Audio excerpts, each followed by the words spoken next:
Okay, good morning, everyone. Let's begin with the chapter 5, the second part, that is hypertext preprocessor, or it's also called as PHP. So, in this chapter, we are going to see what PHP is and where do we use it. It's another backend uh, server where we can do backend development. Now, the language PHP originally was called personal homepage, but then it was renamed as hypertext preprocessor. And we will shortly see why it is called like that. Okay, so it is basically a server-side scripting language mainly used for web development. Now, here the important thing is the scripting language. Now, normally when we deal with programming languages like C, Java, C++, all these languages, when we want to run a particular code, we have to first compile it and then run it, right? So there is always a compilation step in between. But in a scripting language, everything happens on the fly. So there is no compilation required. It happens live when you run the code, right? So that is the advantage of the scripting language. Obviously, because the compilation is done on the fly, the things will be a little bit slower, but it because of the advanced systems that we use nowadays, it is not noticeable. Okay, so the PHP code that we write, any PHP code that we write, it is never transmitted to the client, that is on the browser. So when you open the source code that you see on the browser, you will never see any PHP code, because the PHP code that you write is actually executed on the server, and only the output of that code is actually sent to the server, to the browser that you see, right? Now, another very important thing is it is open source, and it is widely supported. By the term widely supported, I mean uh, it is very popular. In fact, around a few years back, 90%, 80 to 90% of the website was driven by PHP. Okay, the main reason being, if you have heard about a CMS called WordPress, so WordPress is built using PHP. So, and most of the website, even today, many websites are running WordPress. So basically, behind the scenes, it is PHP where that is running the web backend. So now let's look at a simple code snippet of how PHP looks like. So there we have defined a variable called name with the value Rahul, and we can simply print it out. Okay, so we will see this in much more detail of how to write all these things. So what are the key features of PHP? So basically PHP is embedded inside a HTML file, right? So basically if there is no PHP, then whatever remains is just purely HTML. Then the whatever code that we write, it runs actually on the server, not on the browser. So you can write sensitive stuff in the PHP and it will never be leaked to the client. It is cross platform. That means the code that you write on, let's say, Windows can run on Linux and Mac OS as well. Then it has wide database support, like it can support many different types of databases like MySQL, Postgres, Oracle. In fact, it can also support NoSQL databases. It is open source and free to use, and it also supports object oriented programming. So usually you can write it in both procedural as well as object oriented programming model. So how does the PHP request work? So in a browser, so your files, the PHP files are stored on a web server. Okay, so that is over here, this side. and your client, that is your browser, it may be Chrome, Firefox, or anything, is over here. Now, when it requests a page, let's suppose we want the index.php page. So the request is sent to the server.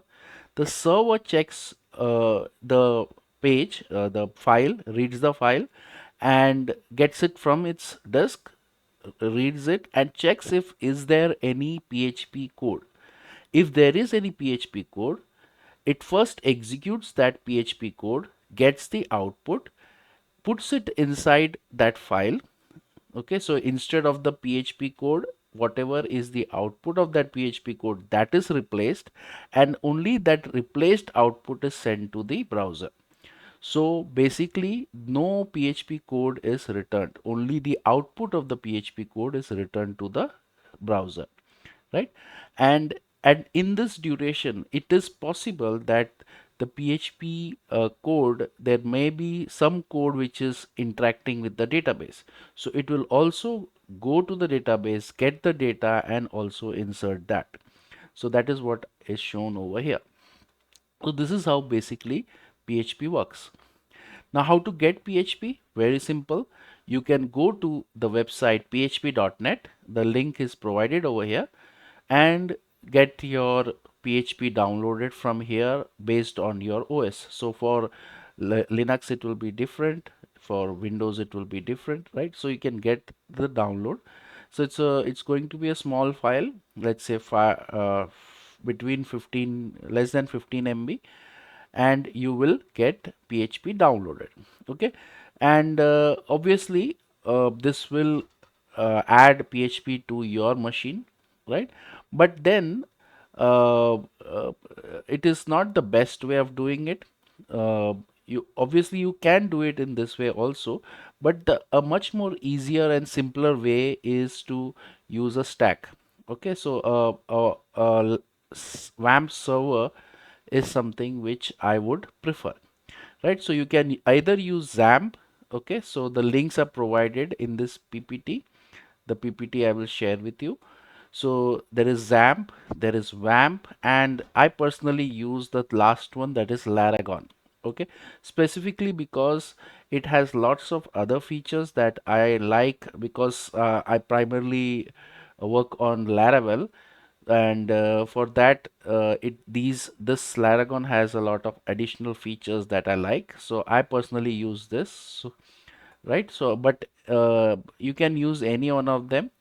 The advantage is when you install any of these softwares, it also installs a web server, that is Nginx or Apache, uh, the PHP, right? PHP 8.4, whatever is the latest, that will be installed. It will also install database MySQL or MariaDB based on what is available, and it will also install some sort of a database browser like PHP or something, right? So it's a complete stack that will help you in development in the future, right? So let's go and start with the basics of PHP.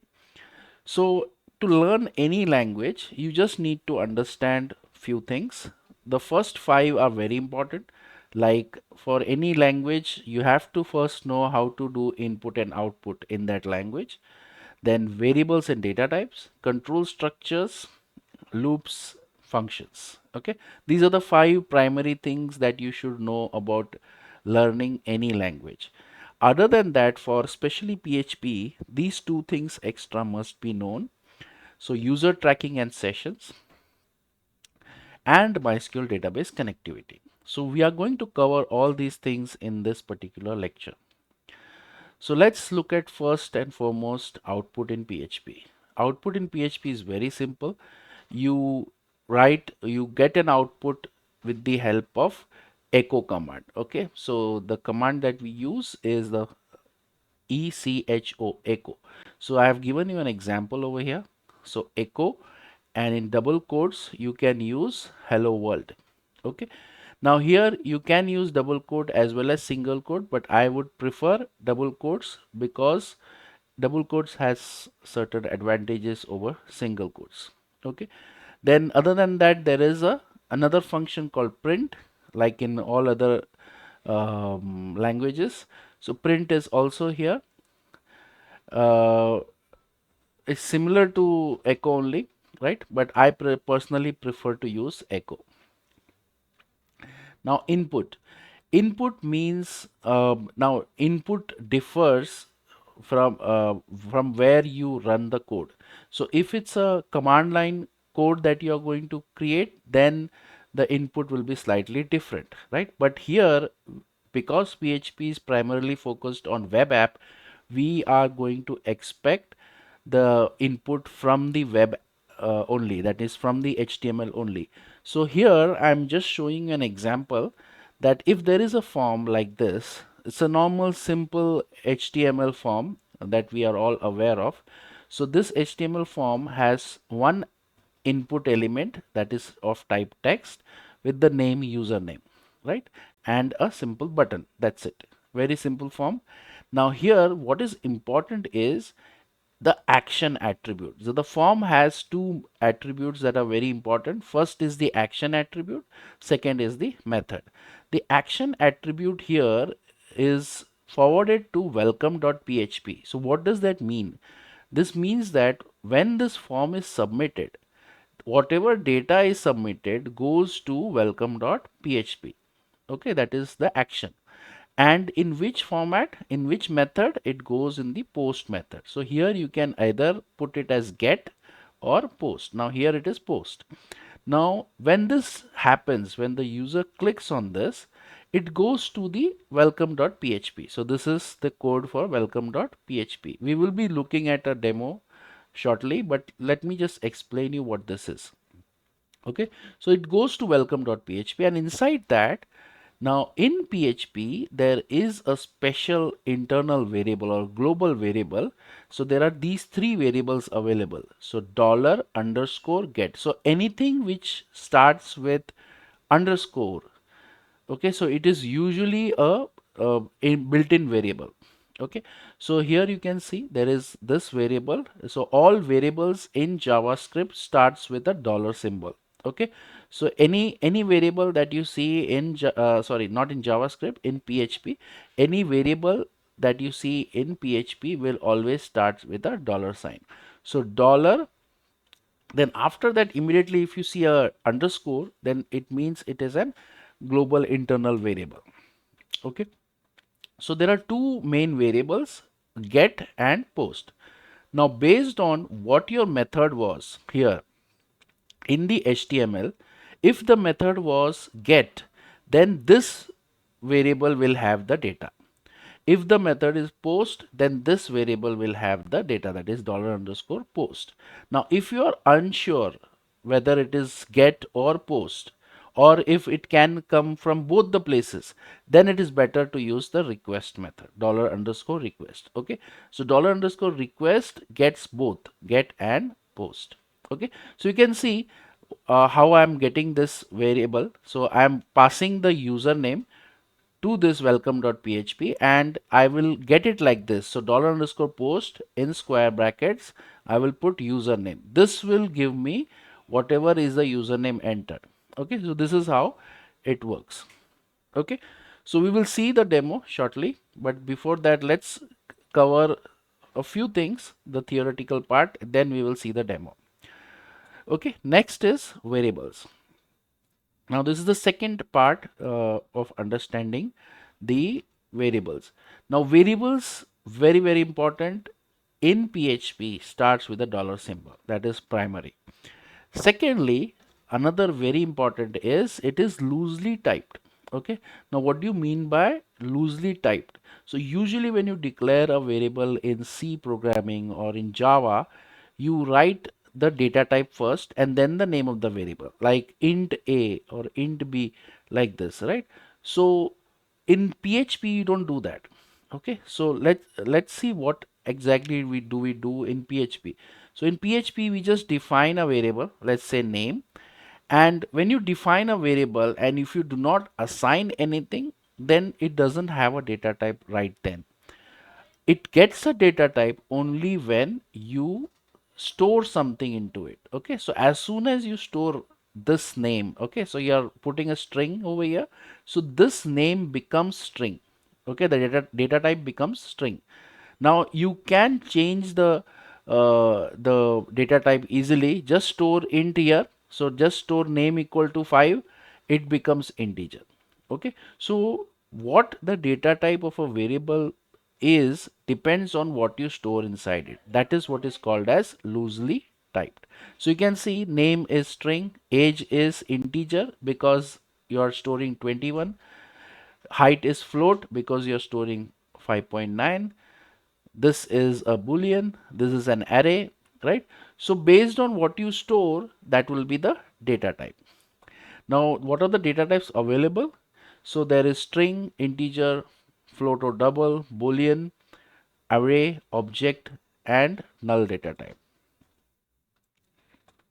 Okay, now the few slides that I'm going to show now, this is very common because in all the languages that you must have studied, it is the same, right?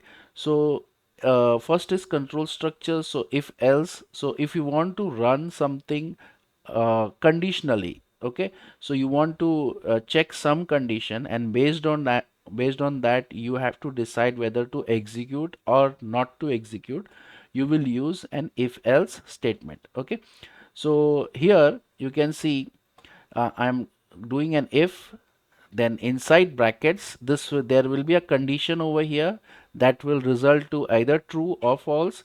So here I'm mentioning this condition: if marks is greater than equal to 50, then I'm just echoing pass, otherwise he's failed, right?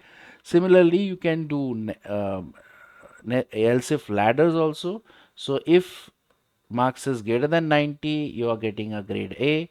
Else if, you can check another condition, if it is greater than equal to 75, then B, and similarly like that you can have any number of levels of else if. So this is very simple. Similarly there are switch statements also, but I think this is enough. Then we will go to the loops.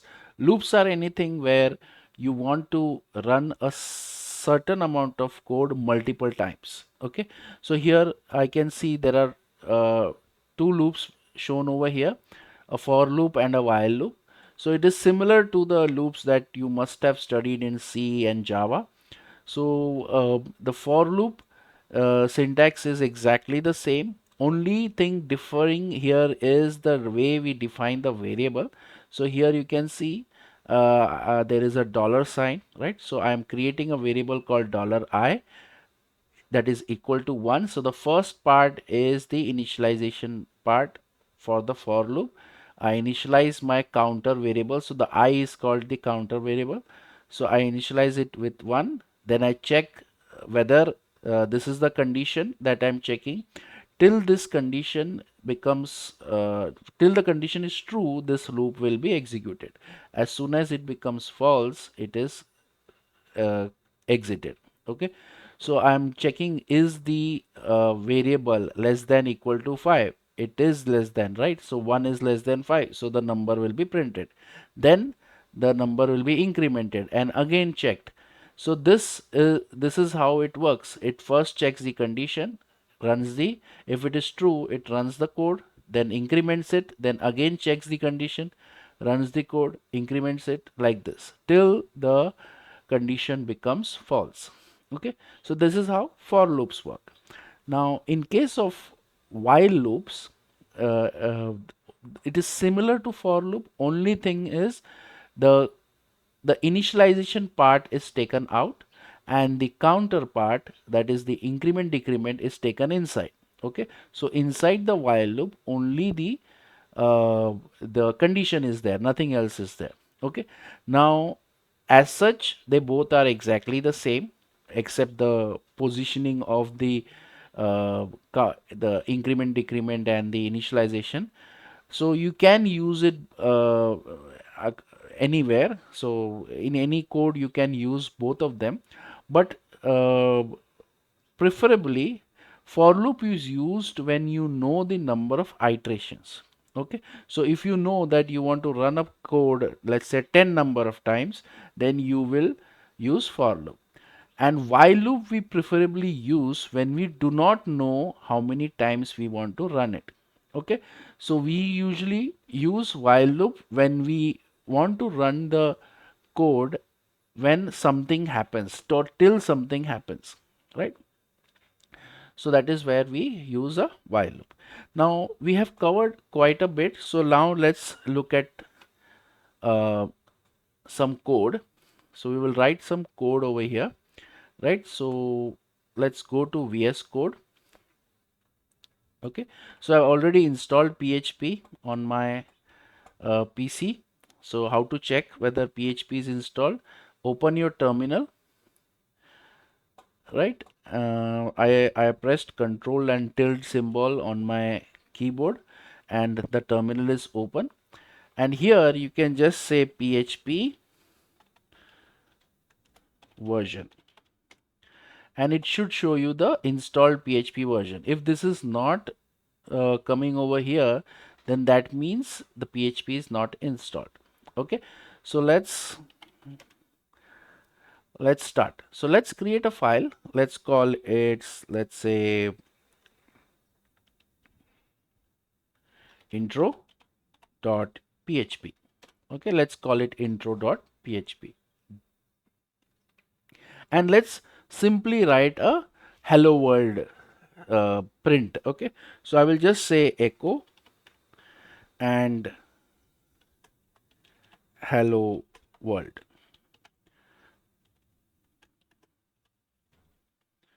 Okay, now this should work, right?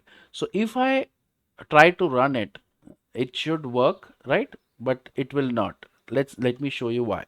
So let's run this command. Now how to run this command? Now to run this file, you can run it as a console application as well as like a PHP web application. First, I will just show you how it works like a console application. To run it like a console application, just open the terminal, write PHP and the name of the file, and press enter. Okay, so that runs uh, the file in a console, right? So the output is shown in the console. But now here, if you see, I was expecting to see only hello world, but I am seeing the entire code. Okay, so we will come back to this in a while, but just remember that it is printing the entire code.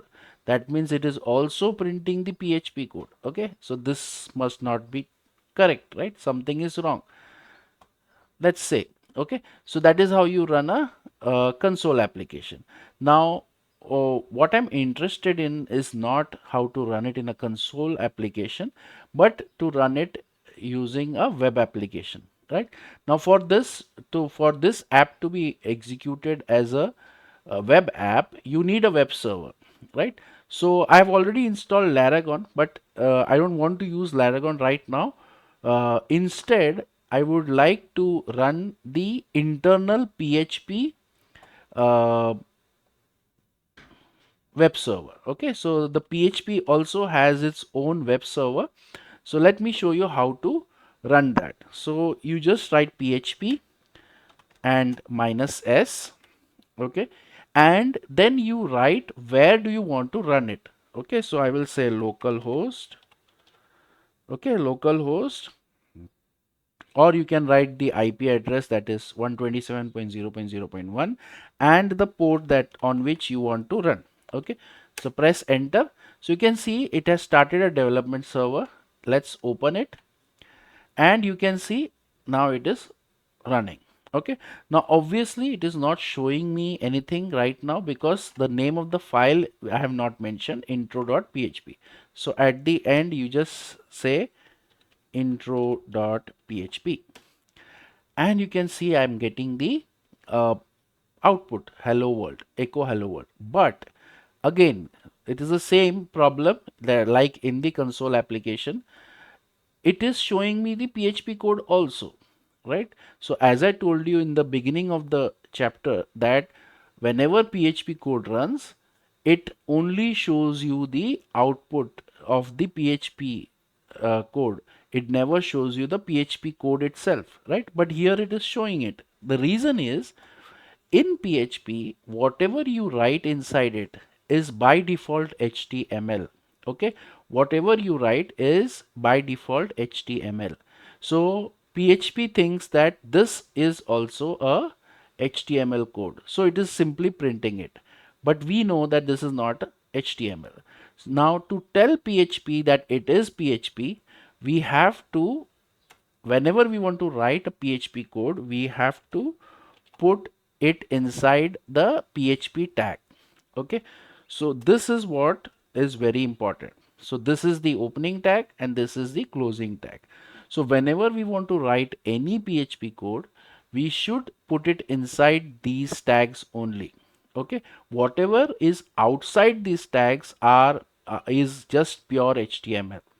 Okay, so now if I save it and if I come over and refresh, now you see, you don't see the echo part. Okay, now you're seeing only the output from the PHP. This is very, very important to understand, that whenever you have any PHP file, by default everything that you write is HTML.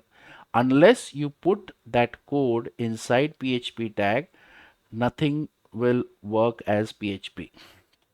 Okay, so that is the first thing. So let's clear out everything and let's do, let's have a simple HTML. So I will just minimize this, we don't need this.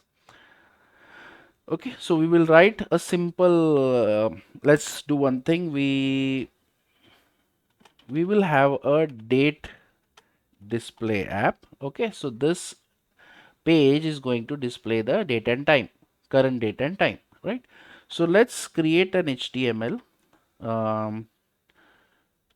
show date and time. Okay, so let me check whether that is working. Yes, perfect, show date and time. And below that I'm going to say let's just write the date and time. Okay, so today's date is 28 9 2025 and I think it is 1:19 p.m. Okay, so 01:19 and let's say 30 seconds. Okay, so this is the time. Let's check that out. Perfect. Okay, now look at this. This is a static text. Okay, this is always going to remain the same. Now even if I refresh, nothing is going to change, right? What I want is, this should show the current time of the system, right? So to do that, we have to get the time from the server, right? So I will show you a function, right? Let's say I don't want to do this. I want to get the current time from the server. So for that, we will have to write some function. So there is a function called date, which in PHP, which gives you the time. Okay, so to add any PHP code, as you know, we have to put it inside this PHP tag, and here I will do an echo, and the function that I was mentioning is this date, and here you can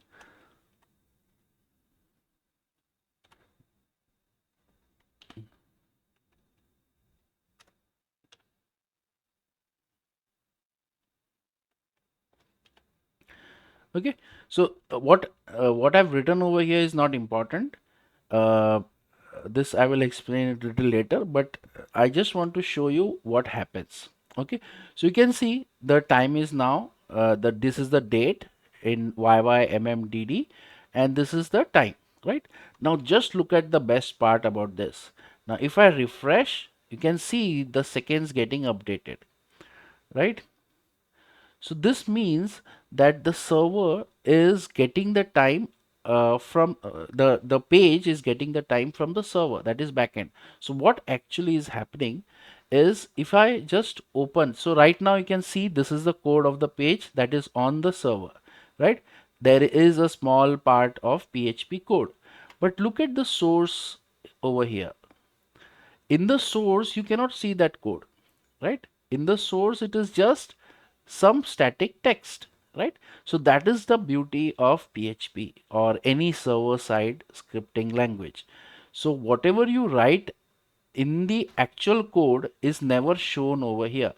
So that is the advantage, and that is the reason why whenever we want to do, let's say we want to do some authentication, right? We want to check some passwords or anything, we can easily do it inside a PHP block, because that authentication logic will never be exposed to the client. Okay, so this is very important thing to understand. Okay, now next, let's just do something different. Let's understand the something about the if and else. Okay, let's see how that works. Okay, so let's say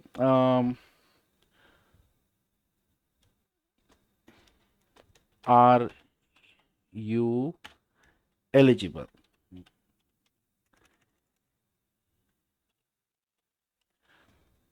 Okay, so a simple app which checks whether you're eligible or not. Okay, so are you eligible? Now here I will uh, write a PHP code,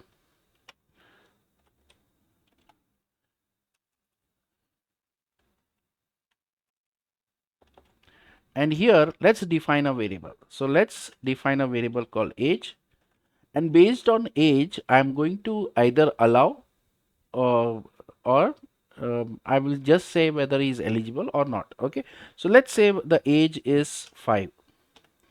Okay, now if the age is less than or equal to 18, or let's just keep it as less than. If it is less than 18, I will simply say echo not eligible.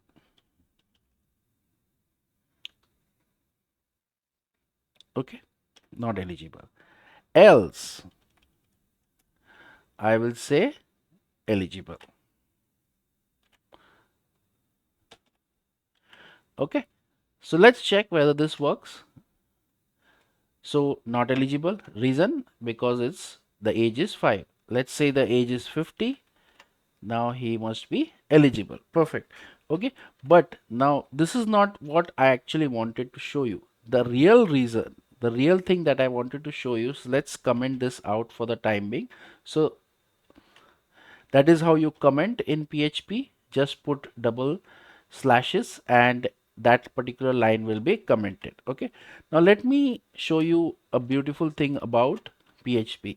Let's create a simple let's say a div, and inside this div I will say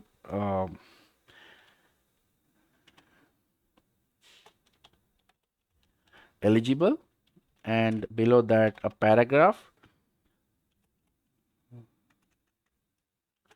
Wow.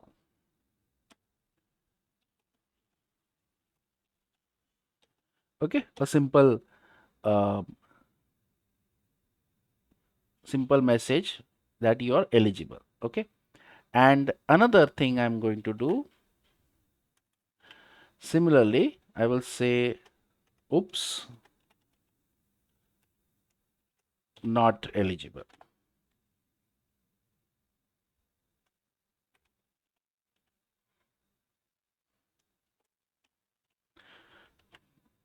Okay, so these are the two divs that I've created.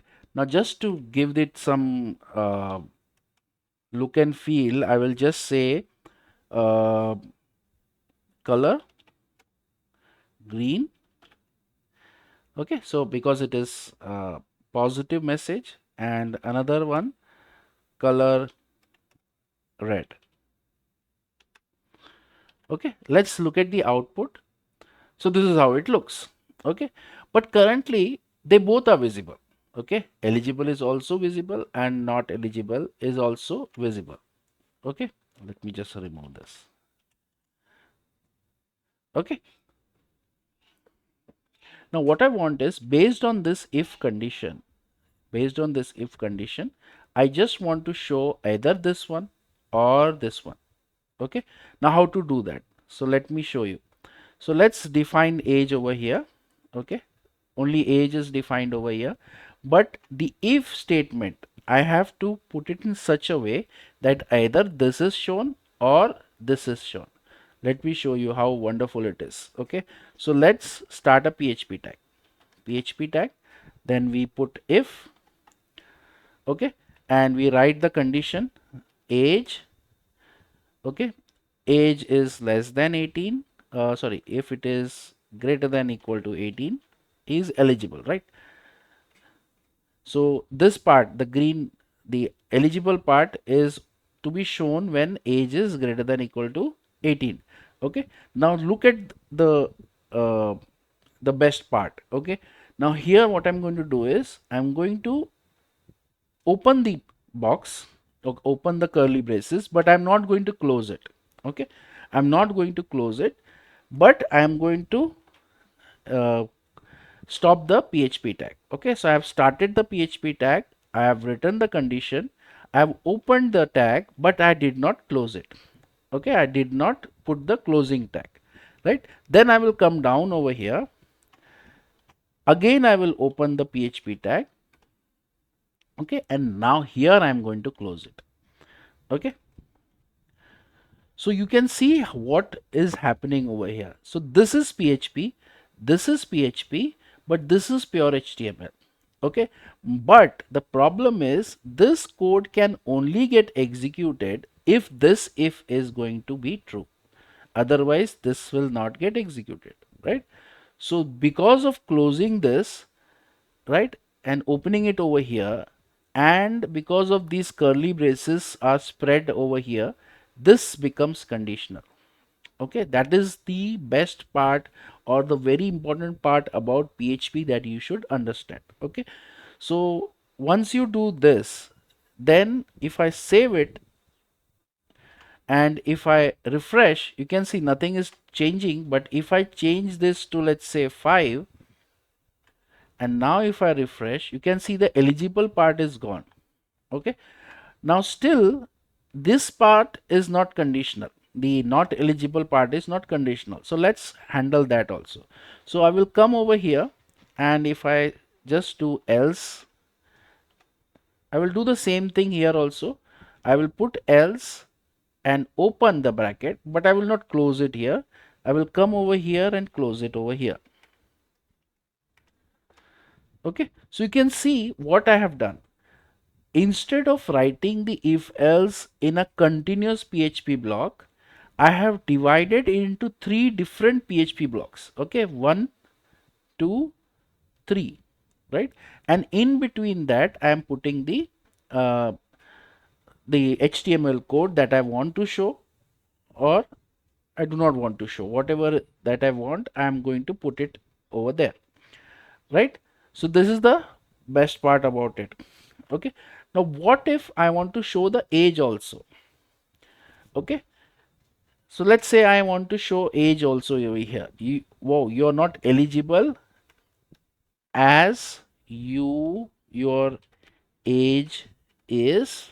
Okay, and here I want to put the age, whatever is the person's age. Now how to put the age over here? Now if you look at it over here, this is HTML. Now inside HTML, if you want to have PHP, obviously you will have to start a PHP tag. That is what you have to remember. Whenever you want to put PHP inside HTML, you have to start the PHP tag. PHP open and close. And inside this, you can write PHP code. So echo $age and semicolon. Simple, right? Same thing I'm going to copy and I will put it over here also, right? Because in both the cases I want to show the age. Let's try it out. Let's refresh. So you can see not eligible. You are not eligible as your age is 5, right? Now let's try to change the age to 50 and it should become eligible as your age is 50. Perfect. So this is how you create conditional uh, statements um, in PHP. Okay, now still it doesn't look good, because whenever I want to do something, I have to change the age manually. Okay, so next step what we're going to do is we are going to see how to take input from user. Okay, so let's create another file, and let's call it form.php, and let's generate this form. Okay, so let's close this. Okay, so input form. Okay, just a title, and here I'm going to design a form. Okay, so let's say h2, enter your input, and then if you want to send some input to PHP, obviously you should have a form. So I will have a form. Inside the form I should have some input elements, right? So input type text. Okay, I want a number, so let's make it as type number. And name is very important, because without name I cannot access the variable in PHP. So let's call name to be, let's say, num. Okay, you can call it anything you want. I'm calling it as num. And let's give it a placeholder, enter number. Okay, that's it. And also now to submit this form, we also will be needing a button. So let's call it a button of type submit, and let's call it go. Okay, that's it.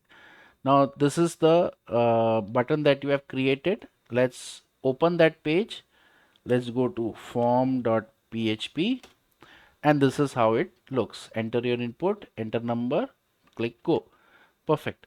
Now this form is not complete because two things are missing. First is the action.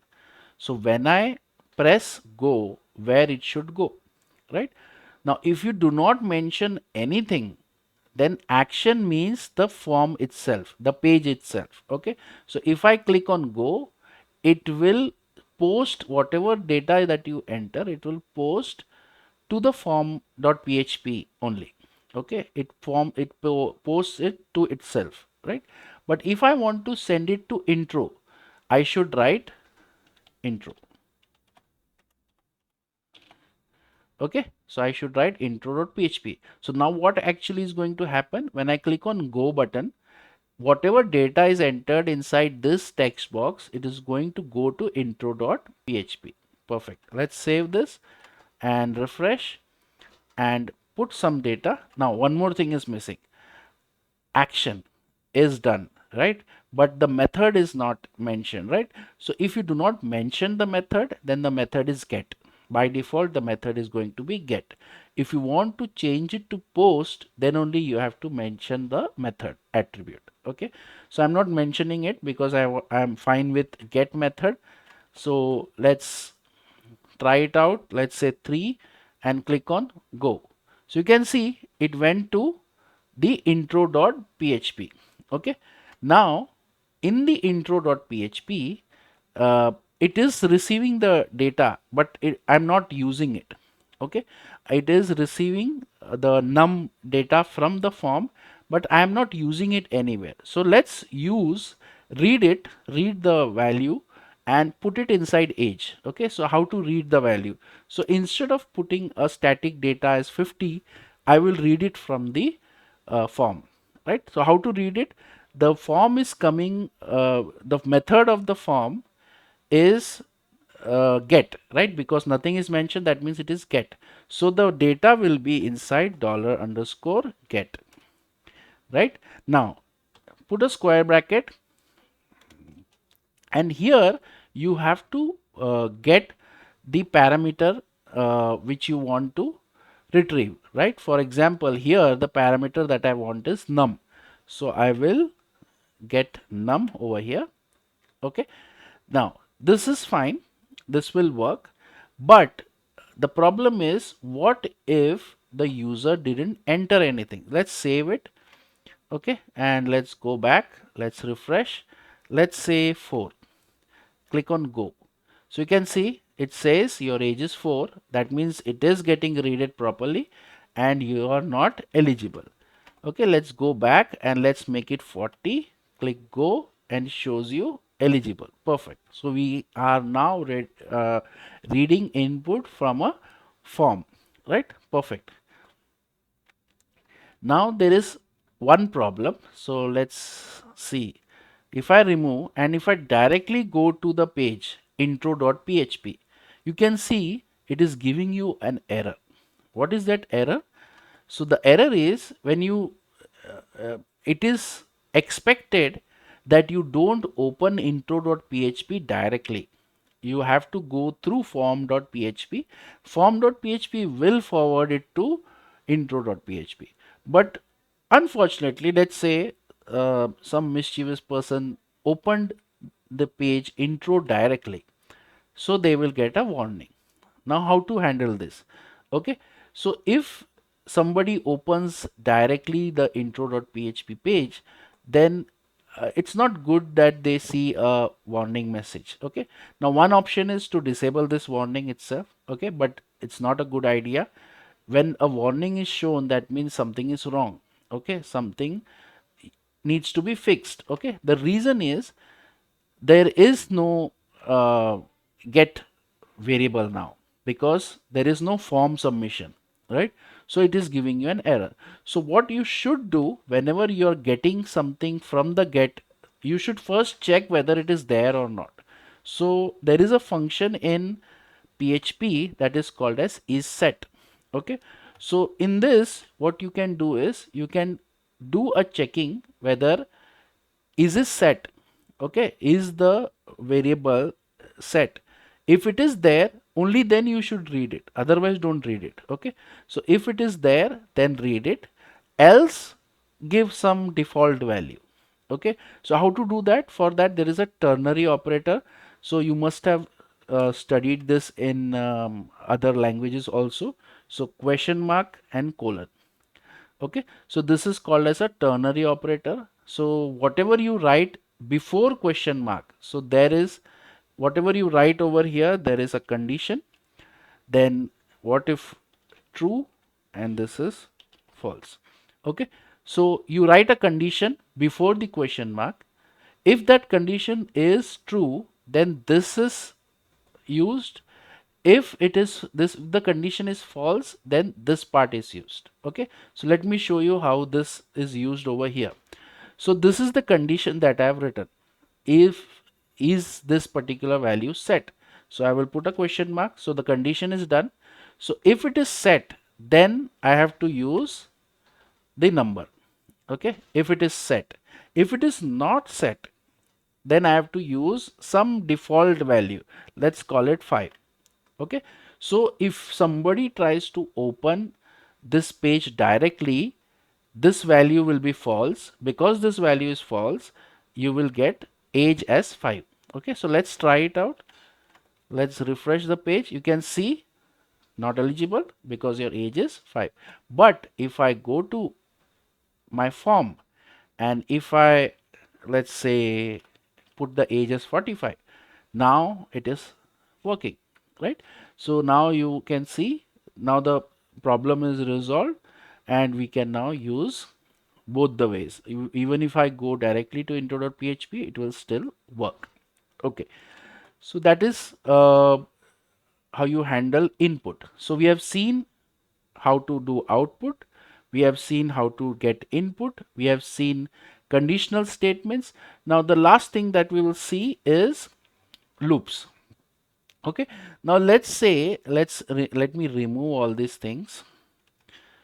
Okay, and we will not disturb this, let it be. Let's create a new file. Okay, so let's call it table. Okay, so let's create a new.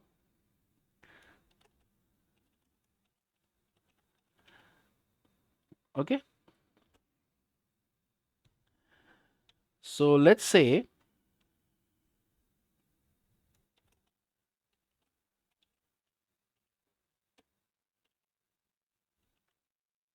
we want to print the table of 2, right? So how do you do that? So let's open that. So table.php, and table of 2 is, so what I want is I want to print the table of 2 over here. So let's create a table first. So table, okay, a simple HTML table, and here let's start a tr inside that td, and I just want to print 2 into 2 is equal to 4, something like that. Okay, so I will start with 2 and x into 1 is equal to 2. Okay, so let's see how does it look. So it looks something like this. 2 into 1 is equal to 2. Let's take this and duplicate. 2 into 2 is equal to 4, right? Let's check the output. Perfect. One more. 2 into 3 is 6, right? So I've got 3 outputs, right? But I don't want to do it manually, so I want to use a for loop. So how to do that? So I will remove all these things, extra TRs, and here this TR I want to repeat. Okay, this entire TR I want to repeat 10 times. Okay, so how to do that? So wherever you want to repeat, okay, so just before that content you start your PHP tag. So PHP open and close. Okay, now here you will, because I know I have to repeat 10 times, I will use a for loop. So for, and I will have a loop counter, that is I is equal to 1 to $I less than equal to 10 and $I plus plus. Okay, and I will open the for loop, but I will not close it. This is very important. If you close the for loop here itself, then nothing will get repeated. Okay, so I have opened it, but I have not closed it. Now I'm going to close it over here. Okay, after this tr ends. So let's open a PHP tag again, close the uh, close the for loop, and now just check it out. So if whenever this for loop runs, okay, so it runs for 10 times, and whenever it runs, each and every time this thing will be also executed. Okay, so if this for loop runs 10 times, this tr block runs 10 times. Okay, so let me show you what do I mean. So if I refresh, you can see I have 10 uh, 10 times this is printed. Okay, but now it is the same thing that is getting printed. I don't want that. Okay, so instead of this I want the value of I over here. Okay, so how to do that? So I have I over here, so I will just say I want to echo I over here. So whenever you want to echo, you have to put an PHP starting, sorry, opening tag and close it, right? So now you are echoing I in this particular third column. If I refresh, you can see I'm getting 1 2 3 4 and all these things, right? Perfect. Now I just want uh, I also want this 2, now this value, that is the last value, this column value, to be the multiplication of 2 and the I. Okay, so let's do that also. So let's copy this, put it over here, and instead of this I'm just going to say 2 into I, right? So if I do 2 into I, whatever is the value of I, that will be multiplied, and whatever is the result, I can see it over here. Perfect, right? So I'm getting the table of 2. Okay, but now this will be always 2. This will be always table of 2. I don't want that. I want this to be changing based on whatever uh, the user wants, right? So for that, what I'm going to do is at the top here, just before I'm using the 2 first time, okay, or in fact you can come at extremely the on the first line also you can do this. You can start a PHP tag and you can define a variable, let's say x, okay, is equal to 2. That's it. Okay, so I've defined a variable x. Now you can define it anywhere, okay, in the PHP code, but you have to use it only after you define it. That's why I told you that before this line, because see, I'm using 2 over here, so I cannot declare it after that. I have to declare it before it, right? So that's why I told you to put it over here or at the top, whatever you prefer, right? So I have done it over here. Now I have to use this everywhere. I have to use x everywhere. So I'm using 2 over here. So I will replace this with a PHP tag and write echo $x. Okay, so this prints out x over here. So I will take this, and am I using it somewhere else? Yes, I'm using 2 over here. So I will put it over here also. And here instead of 2, I will just say x, $x into. Now what is the advantage of doing this? Nothing different, everything is same. Only advantage is if I want to make this a table of 3, I just change x and everything will change, right? If I want table of 6, I can just change it like this. Okay, now till here we have seen how to use a for loop, right? So this is how you use a for loop. But still, if I want to make it a little more interesting, let's get the input from the user. Okay, so let's add a form also to this, right? So that I don't have to come here and edit the source to change the table. Okay, so let's come over here after h2. Let's add a form. Okay, so let's create a form, and I'm not going to put anything in the action. I will tell you why. But before that, let's put an input, type number, name is let's say num, and let's give a placeholder, enter number. Okay, now just to set the initial value, let's give it value, and whenever I open, it should uh, start with the value x, right? So I can just take this PHP code that is printing x and put it inside the value, inside double quotes. So what happens is, if I now refresh this, you can see I'm getting this 6 already there, okay, because the value of x is 6. So it will start like this. Okay, now along with this, let's add a simple button also, button type submit, and let's call it go. Okay, and let's just to create a separation, let's add an HR. Perfect. Okay, so now what I want is, if I change this to let's say 3 and click on go, this should change, this everything should change, right? But right now it is not. Reason?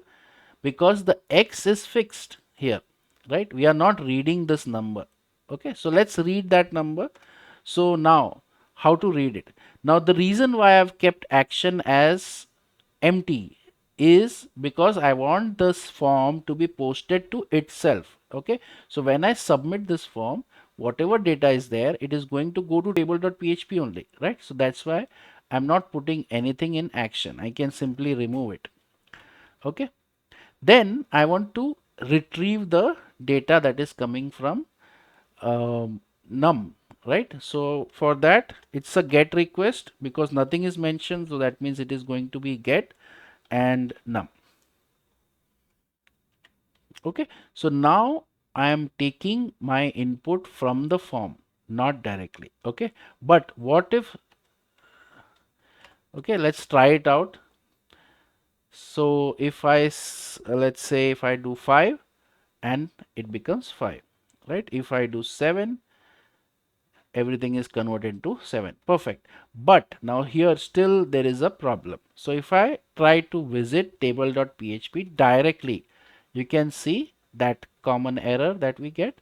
So that is because I tried to directly use this instead of checking whether if it is already, if it is actually there or not. So never use this directly. Instead, you first check whether it is there. If it is there, then use it, else take some default value. Okay, so by default it is, let's say, table of 2 if nothing is mentioned. Okay, so let's try it out. So you can see by default it is table of 2, but if you want you can change it. Okay,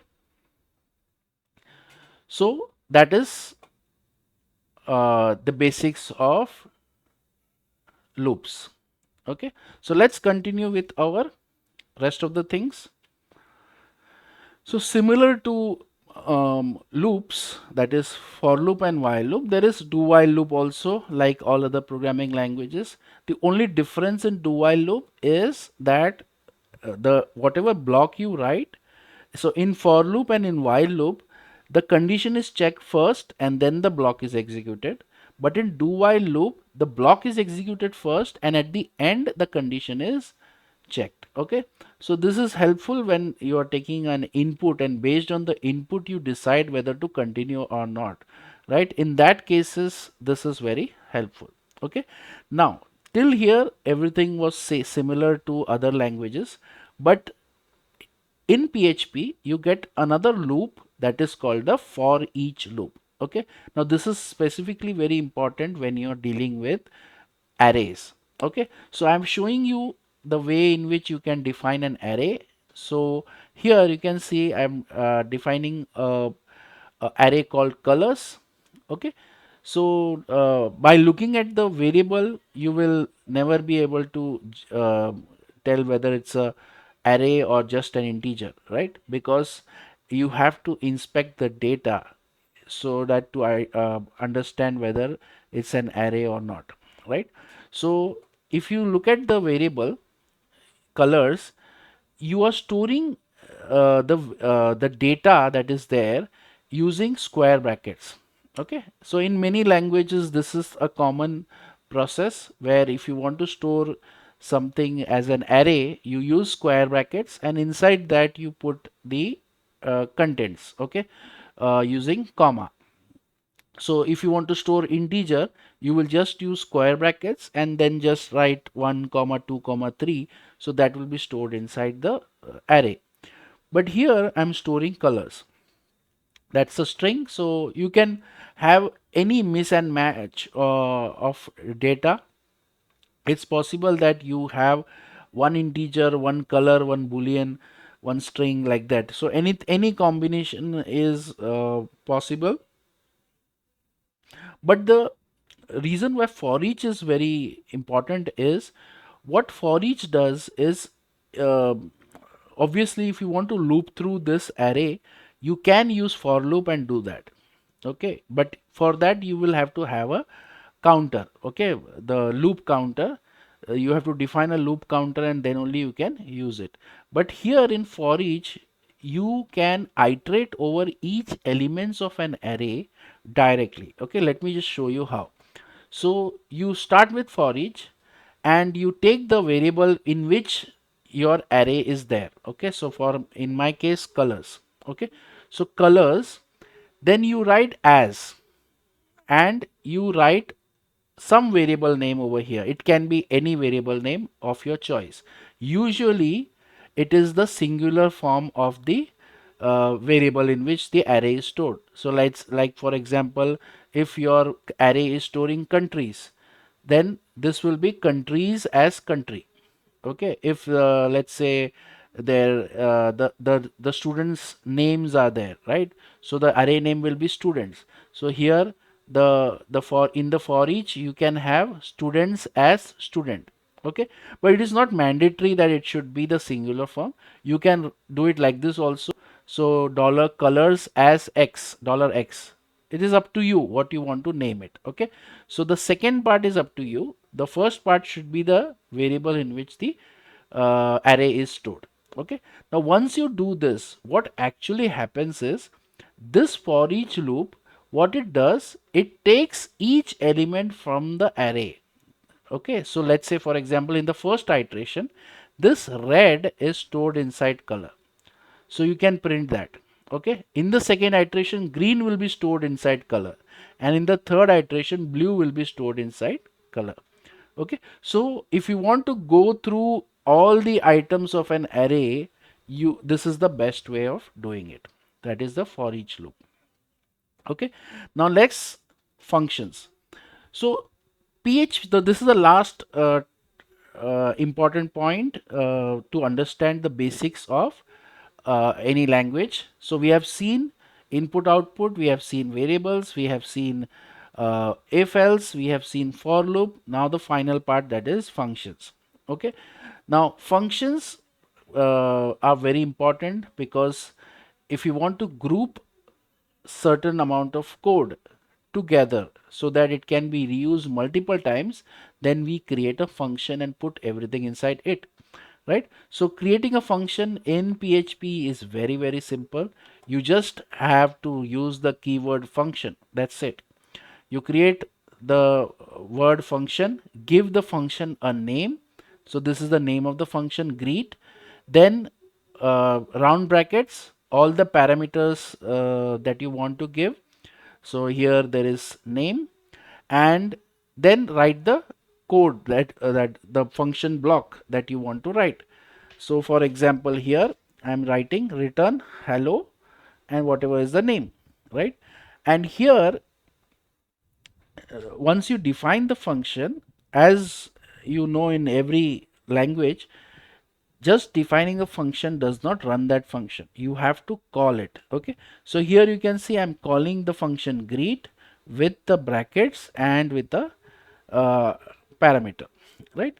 So this now whenever you do this, this function is called name is the priya will be stored inside name, and then this function will be executed. Okay, similarly let's take another example. Let's say we want to uh, add two numbers, right? So we have created a function called add with one input as $a and other input as $b. Okay, and then we are returning a plus b. Okay, now one point here to understand is, so here I'm calling this function with only one variable. Okay, now usually if there are two inputs, that is two parameters, you will have to call here with two parameters. Okay, but here if you see this, the second parameter has a default value of 10. That means the second parameter is optional, right? So you don't have to mention it, but if you mention it, then it will be replaced. Okay, like for example if I say add 5, so a will be 5, b will be 10 because b is not mentioned. But if I say add 5 comma 5, that means a will be 5 and b will be also 5 because 10 will be replaced by the second input. Okay, so that is what is functions. Okay, so there are certain built-in functions that you can use to do certain things, like for example the one of the functions is string length. So string length, if you have a string and you want to find what is the length of the string, then you can do this function. strlen, which will return the number of characters inside that string. If you have an array and if you want to find out how many elements are there in an array, then you can use count. Okay, and this I have shown you at the beginning. If you want to print the date of a current date or time, whatever, so you can use the date function. Okay, now inside the date function you have to mention the format in which you want the date. Okay, so y is for year, m is for month, d is for date, h is for hours, I is for minutes, and s is for seconds. Okay, so you can use that in any format you want. In fact, you can replace this dash with a slash also, and it will also work. Okay, so that those are built-in functions. Now the last two parts about PHP is user tracking and sessions. Okay, so here we are going to look two things about PHP that are very important. That those are user tracking. Now user tracking, what do you mean by user tracking? So in there is a problem with HTTP, that HTTP is stateless. Okay, so what do you mean by stateless? So let's suppose you have developed a website with a login form, right? And the user enters their username and password and submits it. So it goes to the login logic. It checks the username and password. It finds out that yeah, the username and password is correct, so it logs you in. Okay, so the user is logged in, and you store that in some variable. Okay, so you store that the user is logged in, successfully logged in some variable. Now as soon as you go, when the user goes to another page, all the variables that you defined in the previous page, everything gets destroyed. Okay, so whatever variables you define in a page, it is only there till that page is alive. Okay, or till the page is rendered. Once the page is completely done executing, then those variables are no longer there. So even if you store the user state in some variable, that variable will be lost when you go to the next page. So then in the next page again you will have to log in, right? So every time when you go to a new page you will have to log in. So that is not how a web app should work, right? Once a user logs in, you should keep it in mind that the user is a successfully logged in user. But how to do that? Because HTTP is stateless. HTTP doesn't store state in its request, right? Now to do that you need user tracking. Okay, now to do user tracking, normal variables cannot be used. Okay, you have to use either cookies or sessions. Okay, so these are the two things that you can use to store your data, so that the variables that, in which you store the user data, it is persisted between pages. Okay, so let us look at first cookies. Okay, so cookies and sessions, both of them are important, but cookies, the difference between them is the cookies are stored in the client's browser. Okay, whereas session is stored in the server. Okay, so now if you want to store something sensitive like user authentication data, then it's better you store it in session, not in cookies, because cookies data is vulnerable, right? So one option is, if you encrypt it, then encrypt the cookie, then it may be secure, but otherwise uh, cookie data is very risky, right? So if you have to store something very sensitive like user authentication data, then try to use sessions. Okay, so that is the only difference between cookies and sessions. So if you want to use cookies, then this is how you do it. Okay, so you use the function called set cookie. Okay, and you can give a key and a value. Okay, so let's say username Rahul, right? So the key can be anything you want, the value can be anything you want. It is completely up to you. So once you do that, you also have to mention for how much time this cookie should be stored. Okay, so you take the time, add some amount of threshold. Let's say you want it to be stored 3600 seconds from now. Okay, so that much amount of time you want the cookie to be stored, that is roughly around 1 hour. So if you want this cookie to be stored 1 hour, this is how you do it. If you want the cookie to be stored only for 10 seconds, then here you just have to mention 10. Okay, so that is how you create a cookie. But then how to get the cookie, retrieve the cookie? Okay, this is setting the cookie. So to retrieve the cookie, there is a global variable called dollar underscore cookie. Okay, so inside dollar underscore cookie, like we did it with post and get, you just do a square bracket and the name of the cookie. So the name of the cookie is whatever you put over here, so username, right? And you will get the cookie. Perfect. Now here also, if you see, I'm not getting the cookie directly. I am checking it with is set, and only then I am getting the cookie. This is a safe way of doing it, because if you do not do it like this, then you may get a warning. Okay, so this is uh, user tracking using cookies. This is using sessions. Okay, now sessions are slightly different, right? So sessions, what happens in sessions is the data that is there in the session, it is actually stored in the server. Okay, only a session ID is stored in the client. Okay, so when the client first visits the server, and it asks the server to start a new session. Okay, a, a unique ID is generated, and that ID is stored in the cookie inside the browser. Only the ID, no data. Okay, the data is stored in the server, but an ID is stored in the client.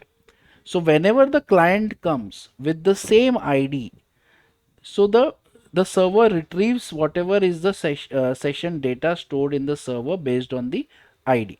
Okay, so it's like a credit card, right? So in the credit card you can see a number. Based on the number, the server finds out how much money do you have in your account, right? So like that, the browser will get a session ID. Okay, that session ID is sent whenever the server receives that session ID. It finds out what all data is stored with that session ID on the server. Okay, so now here you can see the client, the browser only has a session ID, no data is stored in the server. Okay, so now let's see how to use this. Okay, so how to create a session and how to store the data. Okay, so to create a session, now whenever you visit the website using PHP, no session is created. Okay, so you have to start a session to create that cookie, that session ID cookie. So to do that, you just call this function session start. If you don't call this function, the session will not be started.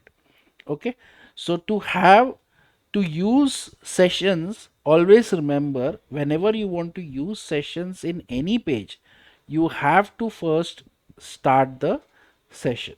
Okay, then to use it, it's very simple. You simply do dollar underscore session. So again, it's a global variable. You can call this session, and inside square brackets you can put anything inside it, whatever you want you can put inside this, and store any value inside this. That is how you store data inside sessions. Then to retrieve it, you call it like a normal variable, dollar underscore session user, print it, and it will work. Okay, so that is how sessions work uh, in PHP.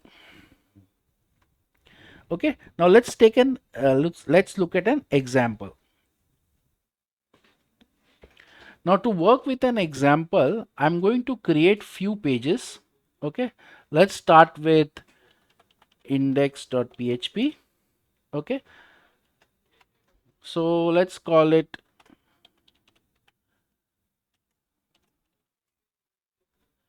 okay, so let's say h2.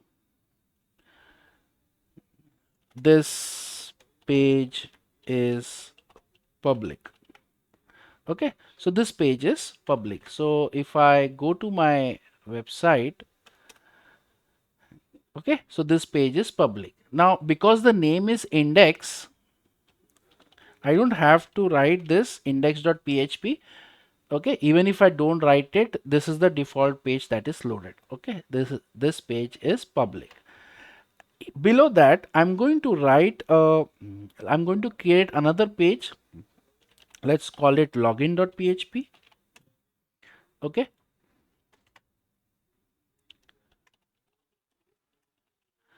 login form, and here I'm going to put a button over here. Let's call it anchor and login now.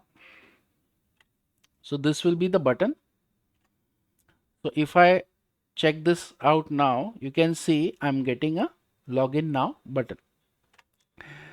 So whenever I click on login now, it should go to login.php, right? So here let's say login form, and here I will have a form. Okay, a form, and here I will have two fields. Okay, let's have a input type email. Okay, let's call it email, and let's have a placeholder called enter email, and we also need to have input type password. Let's call it password. Okay, and placeholder enter password, right? And we also need to have a button to submit. Perfect. So let's check that out. Click on login. Now currently this login button is not working. Reason, in the index.php I have not put any page over here. Okay, so let's put login.php. So now if I refresh, click login, I get this. Okay, so now my login form is ready. Now when I put something over here and when I click on login, it should go somewhere, right? So what I'm going to do is I'm going to create a new page. Let's call it do login. So this is where the actual login process is going to happen, right? So let's just understand. So this page, that is index.php, this is the public page. Okay, anybody can open this, right? Then there should be another page. Let's call it dashboard.php. Okay, so let's call this a secure page. Okay, so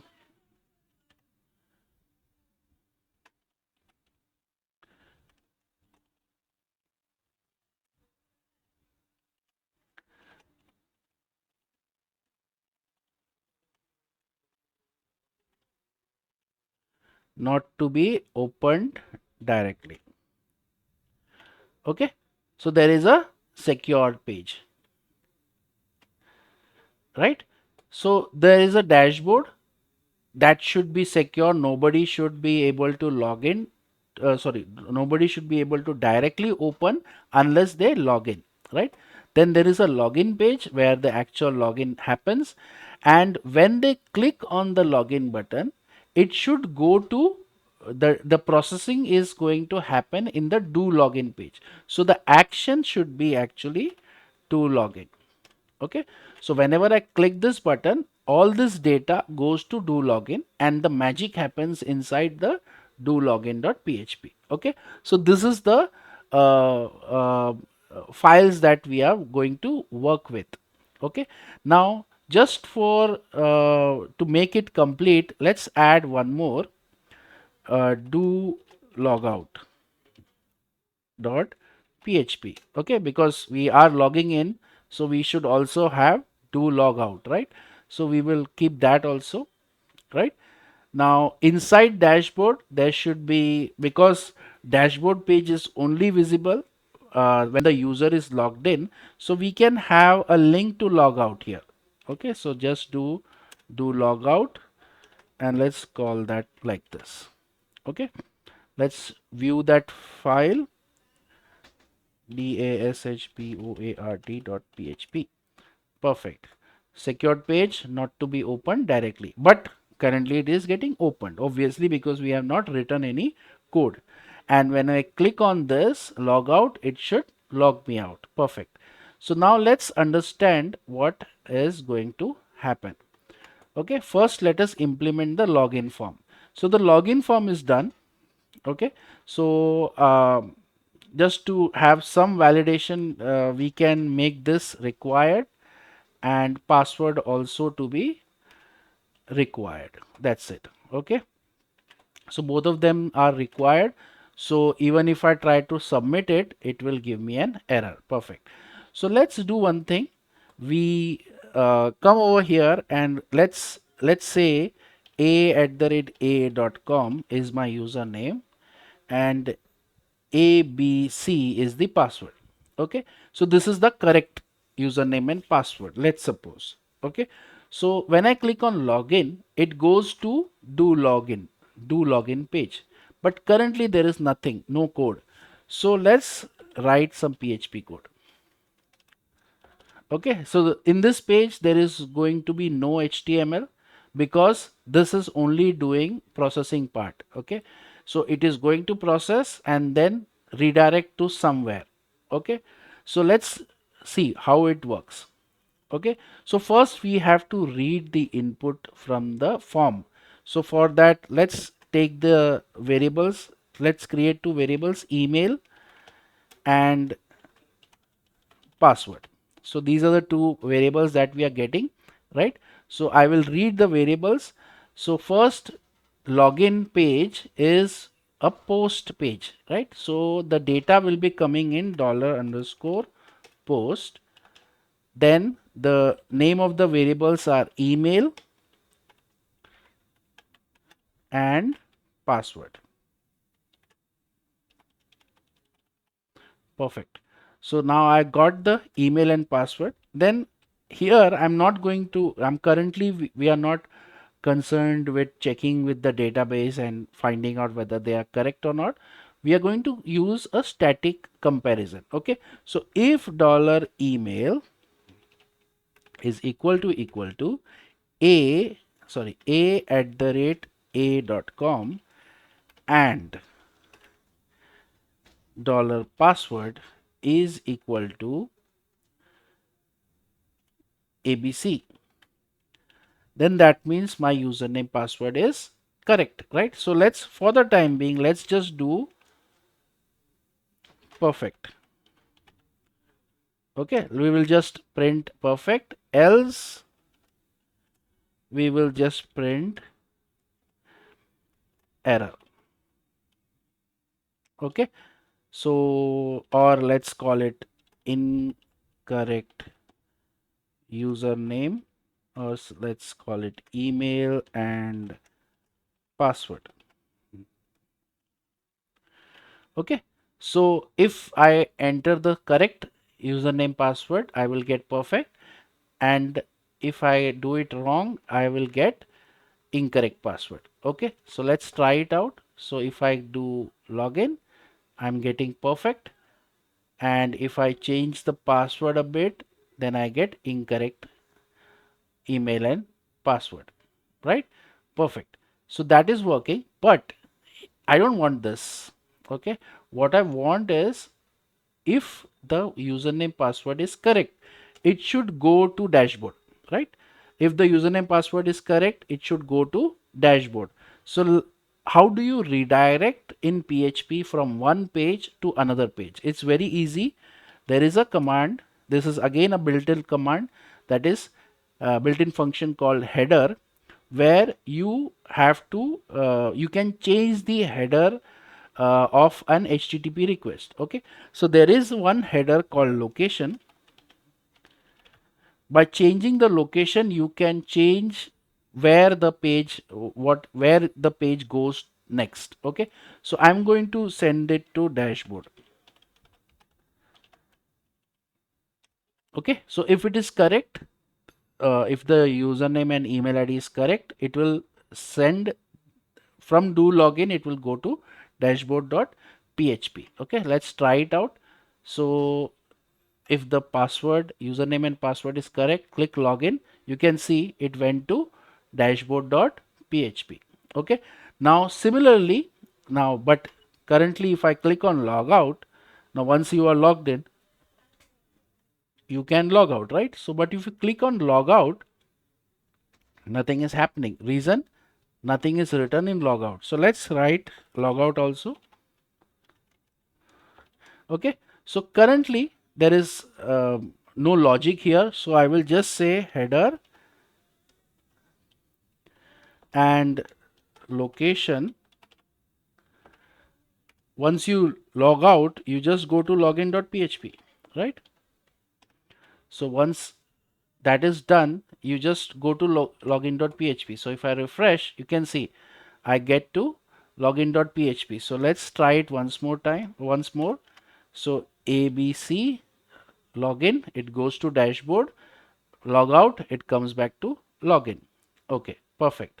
So till here everything is going perfectly, but let's try one more. A and ABC login. Okay, perfect. But now I'm not going to log out. Okay, and let's try to go to login.php. Okay, even though I logged in, again I'm getting the same login form. Okay, because since I've already logged in, why am I seeing this login form again? Okay, the reason is, whatever you have done till now, everything is gone, because you're not using session tracking. Okay, that is user tracking feature you're not using. So let's see, once we have done this, how to handle user tracking. Okay, so to handle user tracking, let's come over here. Wherever you want to use user tracking, first step to do is start session. Session start. Okay, so the first thing that you do is start a session. Once you start a session, then if your username password is correct, then you should set some variable to know that the user is logged in. Okay, so let's say $_session, and let's call let's say the user is equal to uh, let's say logged in. We create a variable called logged in, and let's call it true. Okay, so we have, once the user is logged in, this variable will be true. Okay, so now we have a logic that whenever we reach dashboard.php, it should get this session variable will be there, right? Let's save it and let's try it once more. ABC login. Okay, so now I have the session variable. Now the problem is, dashboard.php is still open. There is no logic written over here which will prevent people from directly visiting this site, right? So to handle that, what you can do is at the top, at the extremely top, the first line, you start a PHP, and here you have to check, is the user logged in? Okay, so you have created this variable, right? Session logged in. So you will always check whether the user is logged in. Only then this page should be visible, right? But so basically I can do this, if is set. Okay, so if this is set, then, and obviously not set, it can be false also, right? So if it is set and this is equal to true, if it is true, then only this should be allowed. Okay, so I can just say, okay, I will just hold on to this. But before doing this, if you are using session, okay, in any page, if you are using session, then one thing you have to remember, you will have to always start the session. Okay, so wherever, in whichever page you want to use the session, you have to first start the session. Unless and unless you do this, this cannot be accessible. Okay, will not be accessible. Now let's see. So this logic is done, right? If this if logged in is set, and if the logged in is equal to true, then that means the user is logged in, right? Only if the user is logged in, I will get to this page, right? Perfect. Else, if the user is not logged in, I will say header, I will forward him to the login page, right? Because he should not be allowed. Location, go to login.php, right? So basically, if he is logged in, perfect, no issues, nothing to be done. If he is not logged in, then he should be sent to login.php. So now you can see this page, dashboard.php, is not publicly accessible. It is only accessible if the user is logged in. Okay, perfect. Now let's do one thing. Let's refresh. You can see it is still working because the user is still logged in, right? Now if you want to show which user is logged in, that we have to store it in the session, only then we can do it. Okay, so let's do that also. Let's go to do login. We are storing this, right? So we can store the email ID also. So let's duplicate this and let's call it user. The user is whatever is the email of the user. Okay, so we can store anything inside session. Okay, any data we want, we can store it inside session. So now we have this variable available, so we can go to dashboard, and here we can have another user, and here we can print the user's name. Okay, so let's try it out. So you can see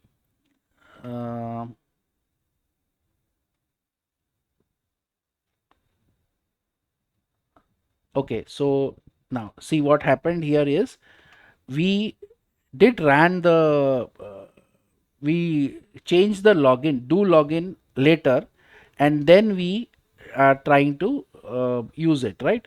So the user key is still not there. So let's do one thing. Let's try to log in again so that that key is set. So ABC login, and now you can see I'm getting something, right? But the user's email I'm not able to see. Let me see what is the issue. Oh, so I forgot to echo it. So I pasted it over here, but I forgot to echo it. Perfect. So let's refresh, and now you can see the user that is logged in is a@a.com. Perfect. So now I will click on log out. Okay, hopefully it logs out the user. Okay, it looks like it logged out, but let me do one thing. Let me go to dashboard. If you see, if I once, even if I logged out, it still shows me that the user is still logged in.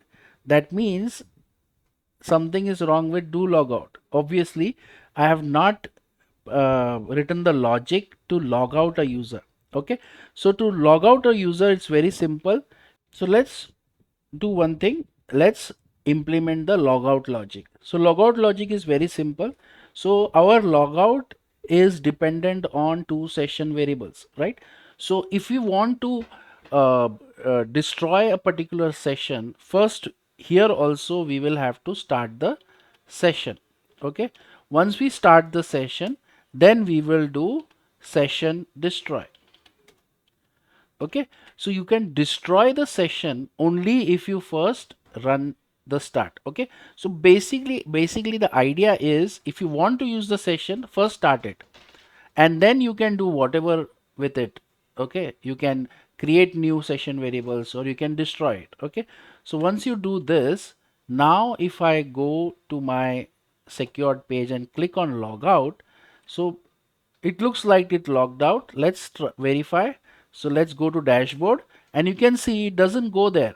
Okay, it is not able to go to dashboard, because in the dashboard the logic is, if it is not logged in, then it should go to login.php. So even if you try to go to dashboard, it is coming back to login.php page. Okay, perfect. So let's try to log in again, and you're now logged in. Perfect. Okay, now this is done. But if I now currently I am logged in, but if I try to go to login.php, I should not be able to see this login form, right? Because I'm already logged in. So that means I want to change this also, right? I want to change the login page also. So to change the login page, before showing the login page, again I will start with a PHP tag at the top. Okay, and here, because I want to use sessions, I will do session start. Okay, and then I will check the same logic that I did with dashboard. I will take this logic, come over here. I will check, is the session logged in? Okay, that means, is the user logged in? If he is logged in, then why should I show the login form? I should directly redirect him to the dashboard. Okay, so location dashboard dot php. Okay, done. So now whenever the user tries to go to login.php, it will first check, is the user already logged in? If he is already logged in, then there is no point in showing the login form. Okay, let me refresh this. You can see, you cannot see the login form. Okay, because you are already logged in. Okay, so let's verify our code. So there is this index page. Let's go to index page. This is the public page, right? If you click on login now, it should directly take you to the dashboard, because login page is not accessible when the user is already logged in. Okay, now if I click on logout, it should log you out. Okay, and now you are again able to see the login form. Okay, so that is a simple way how you can track the user who is logged in using sessions. Okay, so let's continue with our last topic for the day, that is MySQL. Okay, so now the last part of this chapter is, we have done now user tracking, right? The only thing that was missing is the username and password that we have set was static. Okay, it was a@a.com and abc, right? But it should be actually checked against some database, right? So for that we need to know how to connect to database and query, right? So now obviously in this particular chapter, it is the focus is on MySQL functions and not to teach you SQL queries. I'm assuming you already know how to write SQL queries. So now here you just need to understand that any programming language, if you want to connect to a database, the process is exactly the same. Okay, so first you need to connect, you do some queries, find out, you fetch the result and close. Okay, basically these are the four steps that you need to know. So basically you start by to the database connecting to the database, then you do some queries. Once the query is executed, you can retrieve the results. Okay, once you retrieve the results, you close the connection. Okay, so while connecting, you will need certain credentials to connect to the database. Okay, so this is an example of how you can uh, connect to a database. First is, it needs four parameters. The first one is the address of the server. Okay, usually if you are doing a local development, this will be localhost. Okay, username is the username of your database. Usually if you are using the default installation, this will be root and the password will be blank. Okay, for the default installation. And the database is something that you create for every project. You create a new database. So the whatever name you selected for the database, that you have to put it over here. Okay, so here I'm assuming these are all variables. You can directly insert the data in double quotes also over here. Okay, then once you connect to the database, you can verify whether this will return either a true or a false. If it returns true, that means it is connected. If it returns false, then that means there was an error connecting to the database. Now if you want to find out what was the error, you can call this function mysqli error to get what exactly the error was. Okay, now once the connection is done, then you have to you have to run queries. Okay, so you can prepare a SQL statement. It can be any query that you want. Like if you want to select some rows, you can use a select query. You can, if you want to insert some data, you can write an insert query, right? For delete, you can write a delete query, like that. Okay, so you write the query and store it inside a SQL. You can store it inside any variable. Here the variable name is SQL, and then you run this query. Okay, so the function is mysql underscore query. Okay, so the first parameter here is the connection. So connection is received from here. Okay, so if this connection is false, that means there was an error. If it is if there is a connection, then there will be some object that is going to be stored over here, that you have to uh, uh, pass on over here. Okay, so first parameter is the connection, and the second parameter is the SQL query in the string form, and then you run it. Whenever you run it, you will get some result that is going to be stored over here. Okay, now this result is not the actual rows that are returned, it is only a pointer to the result. Okay, so you don't get any data inside this result, you will have to fetch the result. Okay, now how do you fetch it? Using this command. So mysql I fetch associative array. Okay, so this is the function. When you call this on the result, so this is an example.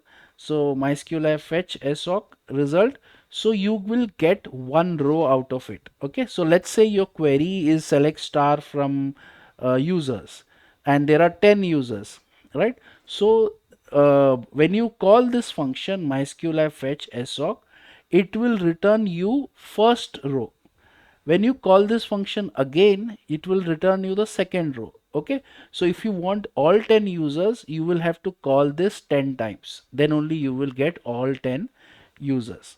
Okay, and finally, when all your queries are done, you can call MySQLi close to close the connection and free up the resources. Okay, so let's look at an example of how to connect to the database.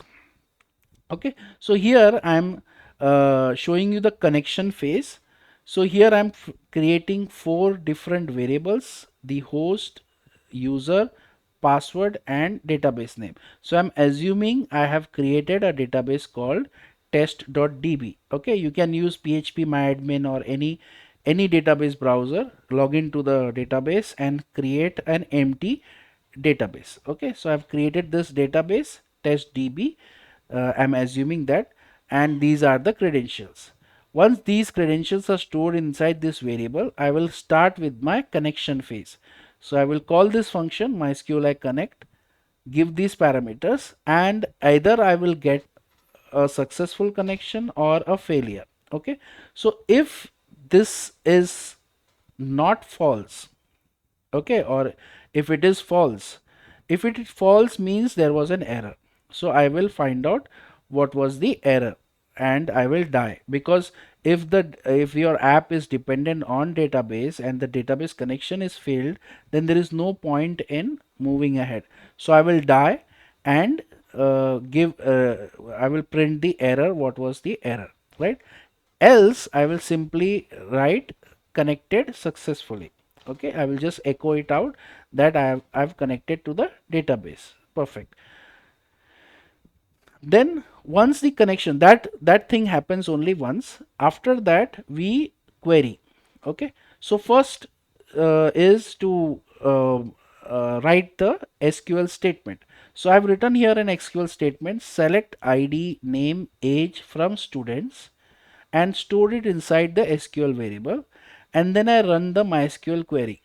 Okay, MySQL query connection SQL, right? So connection is the connection that I got from here, right? This connection, and here I am passing the SQL query, SQL statement. I am running this query, and if the query is successful, I will get a result pointer, right? Here I am checking if there is this function shows me how many rows are there. Okay, so if this result gives you empty rows, then I can handle it differently. Like in this case, I'm just printing no records found. If there are rows, okay, there are entries, then I can handle it like this. Okay, so now here you can see I am running this particular function, that is I'm fetching the rows one by one, but I'm putting it inside a while loop. Okay, the reason why I do this is when you run this function inside a while loop, this will run continuously, okay, till all the rows are fetched. Okay, this is a simple trick that you can do when you want to retrieve all the records from the database. Okay, so you can do this: fetch MySQL fetch SOC, put it inside a while loop, and then I'm simply printing it out. Okay, so I will just say ID, and inside row I will get whatever is the column name. Okay, so our dollar underscore row, the column name is ID, so I got ID, I got name, and I got age, and I'm just printing it one by one. Okay, so once that is all, the printing part is done, I will then just MySQL close the connection. Okay, so that is one way of doing it. It's a simple connection. Now usually this is asked in the exams of how to query database, query to in PHP, how to query MySQL database. Okay, so this example will be very helpful in handling or writing the answers to that. Okay, now the same thing can happen for it's the same way you can handle insert also, but there is another better way of doing this is using prepared statement. This is an advanced topic, So I would not like to confuse you with this, but I have just shown you an example of how you can do this. Okay. So if you want, you can skip this topic of prepared statement, because any query you can run it with these 5 commands also. You don't have to worry about prepared statements at all. Okay, so you just need these 5 queries, these few functions to run any MySQL query. Okay, but then why have I included this part? Okay, insert query using prepared statement. And what do you mean by prepared statement? Okay, so prepared statement means that if you create an insert query, okay, if especially uh, queries where the database rows change. Okay, so I'm not talking about select statements. I'm talking about insert, update and delete, these three. So these three changes the databases contents. Okay, so you need to be very sure before running these queries, right? Now when you do MySQL query command, there is no protection against SQL injection. Okay, so the hackers or attackers can change your query with the help of SQL injection and damage your database. To protect against that, whenever you use any commands which changes the database, you should always try to use prepared statement. Okay, so what happens in a prepared statement is you do not directly insert the values that are coming from the user inside the query. Okay, you instead use question marks. Okay, so let's suppose some internet user is going to create their user accounts. Okay, so they are going to enter name and age. So if you directly put those name and age inside the insert query, they may try to insert additional data also inside this. Okay, that is very risky. So instead of that, what we do is we put question marks over here and let MySQL handle the insertion part. Okay, so MySQL will check for any unwanted data and remove it, and then only then it will put it over here. Okay, so the way this works is, instead of MySQL query, you use MySQL prepare. Okay, MySQL I prepare, you write the query over here. Wherever you want the external data to be entered, you put question marks over here. Okay, once you put question marks over here, you will run this command to insert, so to bind the parameters. So the way you bind it is, you give the statement and you give this string. Okay, this string is very important. This string says what all each question mark is going to accept. So the first question mark resembles to S, second question mark is I, where S stands for string, I stands for integer. So what I am basically saying is, in this first question mark I am expecting a string. Okay, and in the second question mark I'm expecting a integer. So the first question mark S is going to be name. Okay, it's going to be bound by name, and the second question mark, which is of type integer, is going to be bound by age. Okay, so whenever I execute the query, whenever I run this question, this function mysqli statement execute, it is going to find out what is the name of what is the value of name variable, what is the value of age variable, and put those two things over here before executing.